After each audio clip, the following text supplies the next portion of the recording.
Hello friends welcome to our channel box office blockbusters कथा बोलो Chandu champion ए movie तृतीय दिने कलेक्शन निये मिर्जा ए मुवी 67 दिने कलेक्शन निये राजकुमार ए मुवी 67 दिने कलेक्शन निये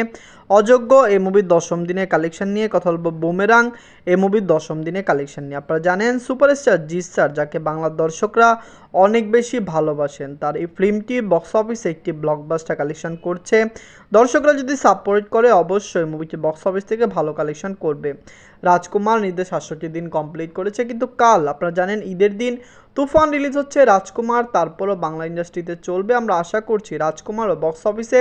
ভালো কালেকশন এনে দিবে কথা বলবো এই ৫টি মুভির কালেকশন নিয়ে ভিডিও ভালো লাগে তো লাইক করবেন এবং এখন যদি বক্স অফিস ব্লগ বা চ্যানেলটি সাবস্ক্রাইব না করে থাকেন সবার আগে সকল মুভির latest update plus box office collection জানার জন্য আমাদের চ্যানেলটি সাবস্ক্রাইব করে নেবেন। প্রথম বলবো চান্দু চ্যাম্পিয়ন নিয়ে বাজেট হলো ১১০ কোটি টাকা লিড হলো আপনারা জানেন কার্তিক আরিয়ান স্যারের তৃতীয় দিন কমপ্লিট করে নিয়েছে কার্তিক আরিয়ান স্যার অভিনীত চান্দু চ্যাম্পিয়ন ফিল্মটি বক্স অফিসে একটি পজিটিভ কালেকশন করতে সক্ষম হবে আপনারা জানিয়ে দেই মুভিটি প্রথম ৩ দিনে ভালো কালেকশন করেনি কিন্তু আগামী দিনগুলিতে আমরা আশা করছি চান্দু চ্যাম্পিয়ন ভালো কালেকশন করবে চান্দু চ্যাম্পিয়ন একটি বায়োপিক ফিল্ম মুভি বিগ বাজেটের ফিল্ম অবশ্যই মুভিটি ওয়ার্ল্ড ওয়াইড মার্কেটে ২০০ কোটি টাকা প্লাস বিজনেস করতে হবে ক্লিন হিট হতে হলে আপনারা জানিয়ে দেই কার্তিক আরিয়ান স্যারের ফিল্মটির হাইপ অনেক ভালো ছিল কিন্তু বক্স অফিসে মুভির কালেকশন খুবই খারাপ এসেছে নিজের তৃতীয় দিনে এই মুভিটি ওয়ার্ল্ড ওয়াইড মার্কেট থেকে আয় করেছে ১০ কোটি রুপি টোটাল কালেকশন হলো ২৭ কোটি ৯৫ লক্ষ রুপি আপনারা জানিয়ে দিই চান্দু চ্যাম্পিয়নের হাইপ অনেক বেশি ছিল কিন্তু মুভিটি যে বক্স অফিসে তো কম কালেকশন করবে এটি অনেকেই চিন্তা করতে পারেনি আমরা আশা করেছিলাম যে মুভিটি বক্স অফিসে ৩ দিনে ৫০ কোটি টাকা প্লাস বিজনেস করবে কিন্তু মুভিটি তা আয় করতে পারেনি। কথা বলবো মির্জা নিয়ে বাঁচলো ৪ কোটি টাকা লিড হলো অঙ্কুশ হাজরা স্যার ৬৭ দিন কমপ্লিট করে নিয়েছে অঙ্কুশ হাজরা স্যার অভিনীত মির্জা ফিল্মটি একটি ব্লকবাস্টার ফিল্ম বাংলার দর্শকরা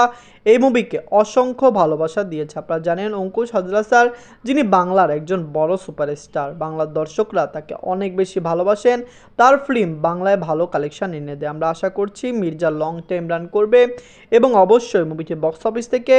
আরও ভালো আয় করবে মির্জা যদি কমপক্ষে ১০০ দিন রান করে অবশ্যই মুভিটি বক্স অফিসে ৬.৫ কোটি রুপি প্লাস বিজনেস করতে পারবে এতে ৬৭ দিনে মুভিটি ওয়েস্ট বেঙ্গল থেকে আয় করেছে ৩ লক্ষ রুপি টোটাল কালেকশন হলো ৫ কোটি ৬১ লক্ষ রুপি আপনারা যদি এখনও মির্জা না থাকেন দেখবেন অঙ্কুশ হাজরা স্যার তিনি তার ক্যারিয়ারের একটি ভালো সময় পার করছেন কারণ আপনারা জানেন মির্জা কমার্শিয়াল ফিল্ম হওয়া সত্ত্বেও ভালো কালেকশন করেছে যার কারণে আমরা আশা রাখছি যে মির্জা ২ আসবে এবং সেই ফিল্মটিও বক্স অফিসে ব্যবসা সফল হবে মির্জা ২ বক্স অফিসে ১০ কোটি রুপি প্লাস বিজনেস করতে পারে।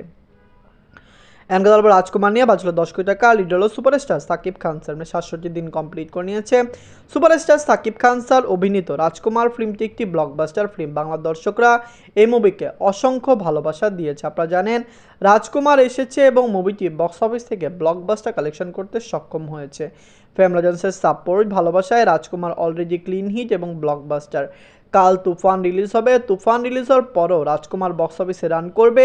এবং মুভিটি বক্স অফিসে ১০০ দিন কমপ্লিট করতে সক্ষম হবে আপনারা জানিয়ে দেই সুপারস্টার সাকিব খান স্যার তার ক্যারিয়ারে একটি ভালো সময় রয়েছে রাজকুমার নিজেদের ৬৭ দিনে বাংলাদেশ থেকে আয় করেছে ১০ লক্ষ টাকা ইউনাইটেড আরব থেকে আয় করেছে ১ লক্ষ টাকা ইউকে থেকে আয় করেছে ১ লক্ষ টাকা ওয়ার্ল্ড মার্কেট থেকে আয় করেছে ১২ লক্ষ টাকা টোটাল কালেকশন হলো ৩৫ কোটি ৭০ লক্ষ টাকা রাজকুমার হতে পারে ৪০ কোটি টাকা প্লাস বিজনেস করতে পারবে না কিন্তু তুফান একটি বড় ফিল্ম বিগ স্কেলের ফিল্ম আপকামিং মাস্টার্ডেড ফিল্ম তুফানের যেরকম হাইপ মুভিটি বক্স অফিসে ৫০ কোটি টাকা প্লাস বিজনেস করতে পারবে আমরা আশা করছি তুফান রাজকুমার থেকে বেশি আয় করবে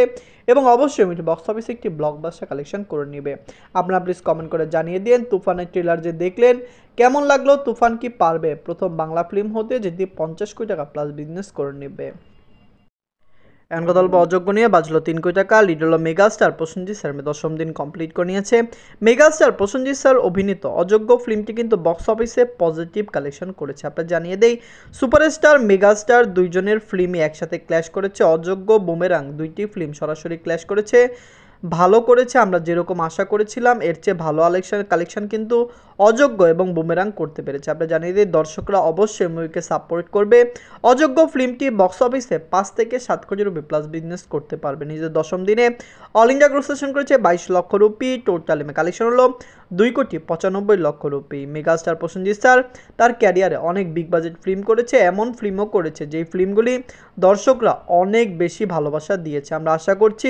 অযোগ্য ফিল্মটিও লং টাইম রান করবে এবং অবশ্যই মুভিটি বক্স অফিসে 7 কোটি রুপি প্লাস বিজনেস করবে। বিগ বাজেটের এই ফিল্মটি বক্স অফিসে 4.5 কোটি রুপি প্লাস বিজনেস করলেই ক্লিন হিট হয়ে যাবে। এনগেল বুমেরাং নিয়ে বাঁচল 8 কোটি টাকা। লিড হলো সুপারস্টার জিৎ স্যার, এমনি 10ম দিন কমপ্লিট করে নিয়েছে। সুপারস্টার জিৎ স্যার তার ক্যারিয়ারে অনেক ভালো ভালো ফিল্ম করেছে। আপনারা জানেন তার ক্যারিয়ারে সাথী এবং চেঙ্গিসের মতো ফিল্মও তিনি করেছেন। সাথী অনেক আগে করেছেন, ক্যারিয়ারের শুরুর দিকে করেছেন, যেটি বাংলা ইন্ডাস্ট্রির একটি অল টাইম ব্লকবাস্টার ফিল্ম, যেখানে Genghis recent time commercial film হিসেবে 10 কোটি রুপি প্লাস বিজনেস করেছে। আপনারা জানিয়ে দেই বুমেরাং ফিল্মটিও 10 কোটি রুপি প্লাস বিজনেস করতে পারে। মুভির হাইপ খুবই ভালো, কমার্শিয়াল ফিল্ম করার পরে এরকম একটি কন্টেন্ট নিয়ে আসলেন এবং দর্শকরা পছন্দ করলেন। আমরা আশা করছি সুপারস্টার জিৎ স্যার নেক্সটও ভালো ভালো কন্টেন্টে কাজ করবেন। নিজের 10ম দিনে ওয়েস্ট বেঙ্গল থেকে আয় করেছে 21 লক্ষ রুপি। টোটাল কালেকশন হলো 3,40,00,000 রুপি। সুপারস্টার জিৎ স্যার তার ক্যারিয়ারে এত বড় বিগ বাজেট ফিল্ম করলেন এবং ফিল্মটি যদি ক্লিন হিট হয় অবশ্যই এটি একটি ভালো দিক হবে। আমরা আশা করছি বুমেরাং লাইফ টাইমে 10 কোটি টাকা প্লাস বিজনেস করবে। ফ্যামিলি অডিয়েন্স এই মুভিকে সাপোর্ট করবে। বুমেরাং, অযোগ্য, রাজকুমার, মির্জা এবং চান্দু চ্যাম্পিয়ন এই 5টি মুভির মধ্যে সবচেয়ে বাংলা মুভি কোনটি? কোন মুভিটি হবে বিগেস্ট ব্লকবাস্টার? কোন মুভিটি হবে ফ্লপ? আপনাদের জানিয়ে দিই 5টি মুভির মধ্যে সবচেয়ে খারাপ অবস্থায় রয়েছে চান্দু চ্যাম্পিয়ন, যেটি বলিউড ফিল্ম, বাংলাদেশে রিলিজ হয়নি, কিন্তু বলিউডে মুভিটি ফ্লপ হওয়ার সম্ভাবনা অনেক প্রবল। ধন্যবাদ।